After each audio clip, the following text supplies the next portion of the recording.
What's going on, guys? Welcome to my PlayStation 3 news. Not a lot to talk about this week, but, I'll jump right into it. One thing to talk about is something I never really heard. I'm not sure if you guys heard about it. There's a company, they created this stuff called Ambix. I'm guessing that's how they pronounce it. It's spelled AMBX. But basically, they started out as, like, tools and peripherals for the PC, to allow for the ultimate immersion, as they put it. And basically the news is that they have acquired license and they are going to release peripherals for the PS3. They are going to allow it, and I'll explain to you on how exactly it works. See, recently they had a bundle for the PC with Brothers in Arms Hell's Highway. Basically, it came with like 2 speakers, a subwoofer, 2 lights, and a fan, and that you put in front of it. And basically what happens is it reacts to everything that happens in the game to make it happen in real life. So basically it's like whenever you shoot your gun, those lights that you got out there will actually create a muzzle flash right next to you, right where you'd be shooting a gun. Whenever a grenade goes off next to you, the sound wave will actually cause the wind gust to blow past your face in the direction that it's coming from. Plus it'll create 3D sound with the speakers behind you and everything. So something like that for the PS3 could be pretty sweet if you think about using that, with Killzone 2 or any Call of Duty, a first-person shooter like that. That would be really, really nice. Or, say, Far Cry 2, where you're in a jungle and you have wind gusting, and you can actually see the gust of wind or feel it. That it sounds like it could be cool, but they've just announced that they've acquired license to do it on the PS3. No announcement of any game that will be using it.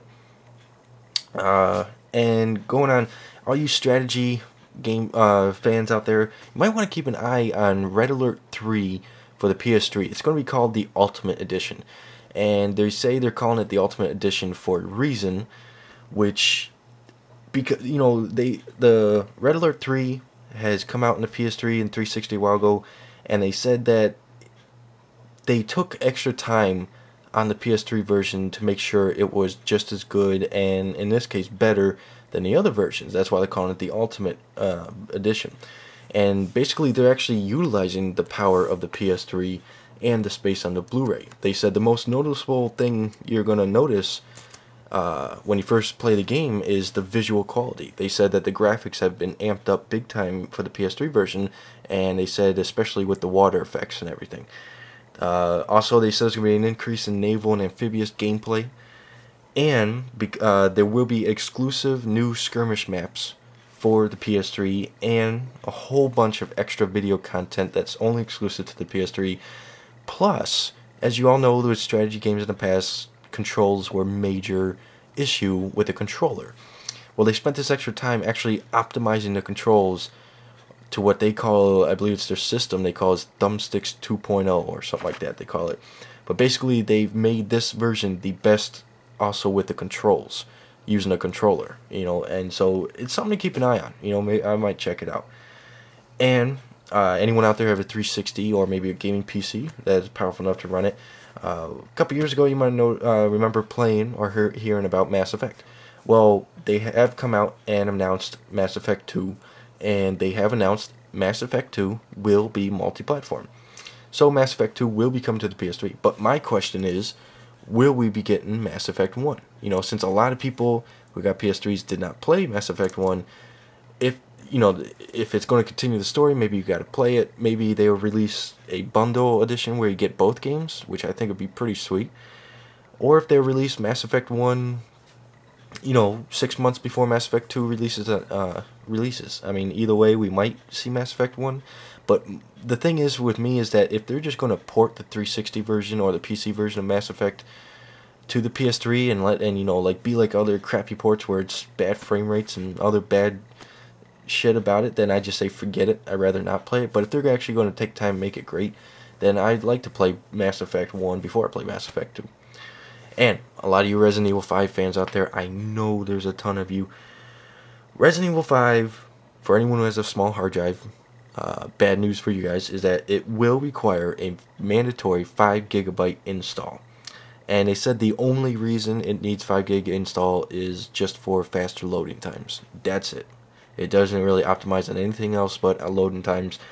I don't know if the loading times will be faster than 360 or if they're going to be the same. My guess, it will be the same as a 360. So that's basically why it needs that much of an install. Anyway. And if you've been watching my news for a while now, if you've been keeping track, you notice I've talked about Left 4 Dead for the PS3 quite a bit, and it's been going on quite a while. Well, if you ask me, I pretty much can tell you that Left 4 Dead will be coming to the PS3. I'm not confirming it. I'm not an official word, but if you ask me, that's my opinion. Basically, because if you know the gaming world the way I know it, you would know that if a rumor or if something that someone says is not true, they always come right out and you say it straight to the point that, it's not true. That it's not going to happen, it's not coming out, it's not true, whatever. They always come right out and say it if it is not true. Well, the past few months, most recently, like I said, the last time I talked about it was that UK retailers were listing it for pre-order. Well, a Valve representative was questioned by the media about the UK retailer, listing it for pre-order for the PS3. And he basically said, and I quote, "I'd really like to see it." End quote. That's all he had to say about it. And a lot of people took that as sarcasm. Well, if you look at it, everything Valve has been saying about it, they said like, oh, we're not concentrating on that right now. We're not going to do it. It's not coming out this year for the PS3. EA also talking about they want to bring all their games multi-platform. Now Valve talking about this. So basically Valve is doing nothing but beating around the bush. And when they do that, that means it's in the works. They just don't want to announce it. So it's pretty much, I'm not going to be surprised at all. I mainly expect Left 4 Dead to be coming to the PS3. And you Burnout Paradise fans, I'm sure you guys are extremely happy with the downloadable content you guys have been getting. That's amazing about how much stuff they put out for. They've yet have announced more downloadable content for Burnout Paradise, dubbed Cops and Robbers, which will be adding a new mode for play called Cops and Robbers. And I think it's been since Burnout 2. They've always had police chases. Well, this one they would allow now you're going to have police chases in Burnout Paradise. And there's no exact release date or price, but they did say that it will be coming shortly after the Party Pack Legendary Cars, Toy Cars, and Boost add-ons that were also recently announced. And the last part of my news here is for a lot of you and anyone who's played Battlefield Bad Company and a big fan of that, you'd be happy to hear that Battlefield Bad Company 2 has been announced. And they've stated that they have a release date of 2010. Sometime in the year 2010 they plan on releasing it. No other details on it, but when details do arise, I will bring them to you. That's all that's been going on. I mean, it's really nothing major, no groundbreaking news or really a lot of news. So I'll catch you guys in about a week. Alright, take it easy. Peace.